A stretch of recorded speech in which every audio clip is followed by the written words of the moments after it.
Partido Socialista. Gracias.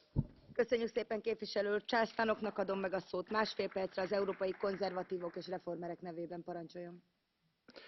Madam President, Madam High Representative, the elections to be held in Venezuela on the 20th of May represent nothing less than the final act by President Maduro in his construction of a de facto one-party state characterized by repression and holding of political prisoners. Having neutered the legitimate National Assembly and subsequently the Supreme Court, May the 20th is merely a coronation in a race devoid of any legitimate opposition.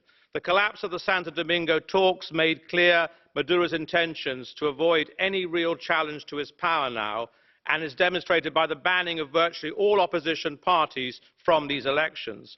I welcome the targeted EU sanctions brought in by the Council against some Venezuelan officials. However, these remain limited, and we must now look to widen their scope. As the energy sector, which accounts for around 90% of Venezuela's exports, begins to shrink, we see food shortages continue. We see domestic dissatisfaction grow.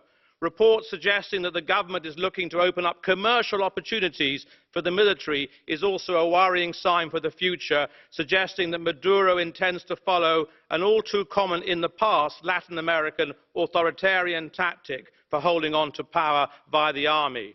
I fear that these elections may be the first in a long line of staged elections made all the more easier by the 2009 constitutional amendments to abolish term limits. I am pleased that at least we will be on record today in this House as having made our condemnatory position very clear to everybody. Thank you. Képviselő úr, Javier Nár úrnak adom meg a szót a liberálisok nevében 2 percre, parancsoljon. Muchas gracias, señora.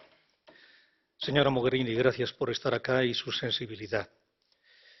Elecciones es mucho más que unas urnas y unas papeletas.